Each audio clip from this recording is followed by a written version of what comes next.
Okay, here we are for Superman Comic a Day, day 14, and we are finally in the Superman comics. Not the Action Comics, but the first issue of Superman.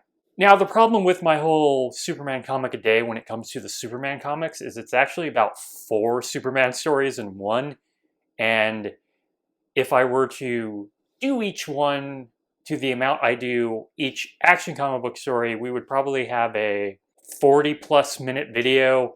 I'd be more annoyed by how these stories kind of run out of steam through the halfway point, especially the fact that they're all fairly similar. I don't really know why you need 4 stories other than just creating content for content's sake, seeing that most comics are anthologies at this time. Or to put it a simpler way, I would rather have one really well-written Superman story than like 4 stories that are sometimes about 3 issues worth of plot in a condensed 14 to 20 pages story. It's just a lot.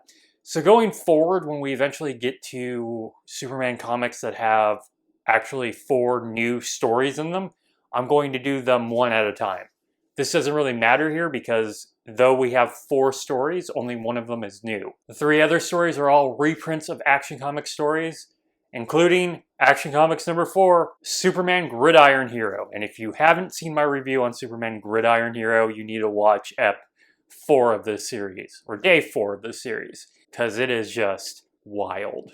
But first things first, I have to actually talk about the art in this issue.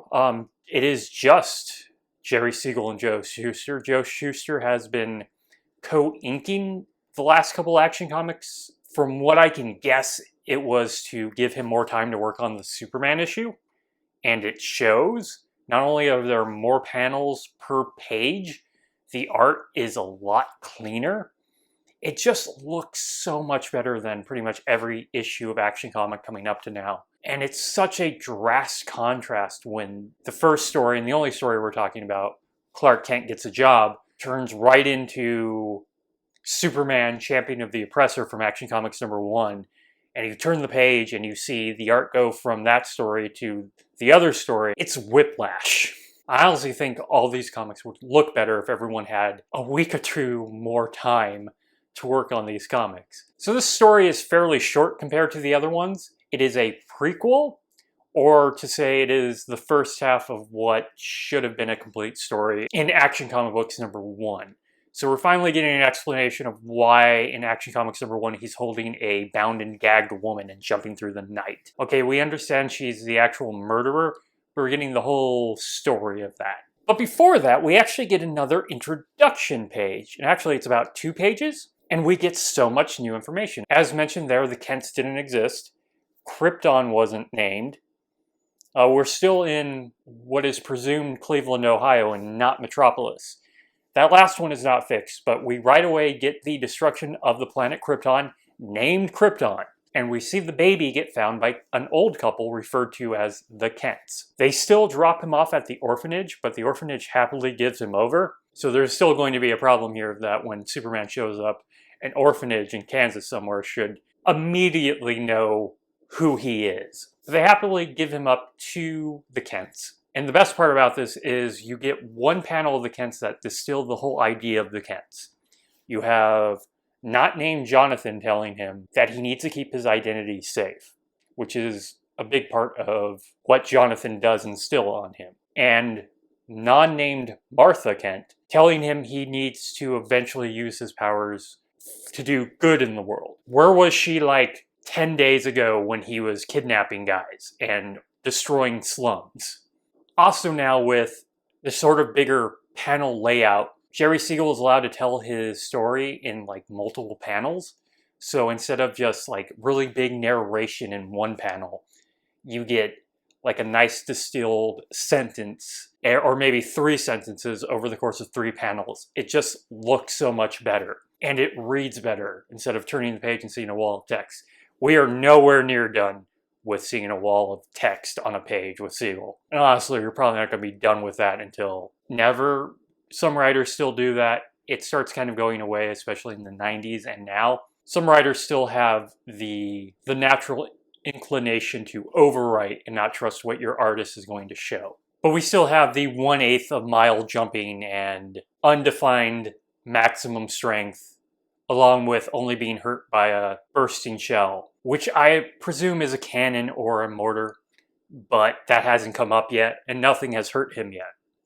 Stay tuned till tomorrow. So once all that's out of the way, we get to grown-up Clark in the not-named metropolis that is presumably Cleveland, Ohio. He immediately applies for a job with George Taylor, who I think has not been named yet. Yeah, he has actually not been named yet. The editor-in-chief of the Daily Star. Taylor basically kicks him out of the office immediately and does not give him a job. So he becomes Superman. There is no explanation of how he got the costume or when he decided to become Superman, but he is now already Superman. I feel like that's the more interesting part of doing like a prequel at this time over the fact of how he got his job, but I'm not writing these. So Superman does what he does a lot at this time. He climbs up to a window and just listens in. Doesn't even try to hide himself very well. He's usually just kind of holding on to the ledge, so anybody who just looks out the window can see him. So he can use his super hearing to overhear George Taylor's conversation. Honestly, I think he could probably do this from the roof, but whatever. Superman overhears a conversation George Taylor's having on the phone. It turns out a mob is breaking into the local prison. Actually, it looks like a almost Western prison, even though this is supposed to be sort of a, at the time, modernized city. It shouldn't really look like that, but that's neither here or there. Superman, for the first time, in his bright blue costume and red cape, you know, Superman, rushes off to the prison. A mob has torn into the local prison to get a man who is convicted of assisting with a murder. So they plan to hang him on the tree outside. Superman rushes over there and confronts the mob. Superman very quickly is able to scare away the mob. There is nothing they can use to hurt him, especially with pitchforks and torches. Those especially don't work on him if bullets don't work on him. When Police Chief Berg asks him who he is, he replies that he's a reporter, which multiple people hear, so he's really terrible at that secret identity. Already. Like, if he's a reporter, all you have to do is look at the reporters in the city to figure out who Superman is. He's narrowed it down to a specific set of people. When putting the prisoner back in his cell, the prisoner decides to give Superman a scoop if he is a real reporter. The woman he was convicted with, who was about to be executed that night for a murder, was not the actual murderer. She's innocent.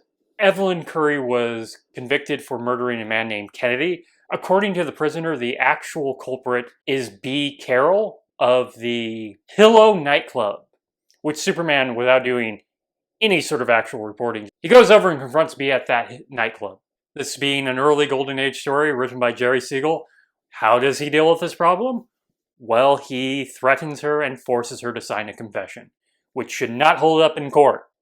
But this doesn't really go to court. With her signed confession, Superman calls George Taylor, who tells him the entire story, and George Taylor hires Clark Kent on the spot. So this is how he got his job. He forced a woman into admitting to murder. And with that out of the way, if you put two and two together, B. Carroll is the woman he is carrying bound and gagged at the opening of Action Comics #1. With the explanation, it in no way absolves Action Comics #1 starting that way. But we do get the origin of that.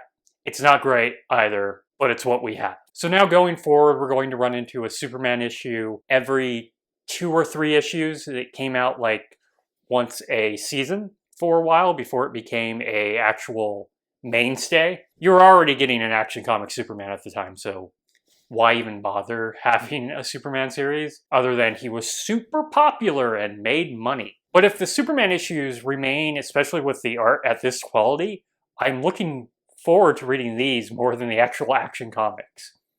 We'll see how long that holds. So that is it for today. Tomorrow I will be tackling Action Comics #13. It's a little confusing now that the days will not match up because we're switching between Superman and Action. And tomorrow, we will be getting our first supervillain.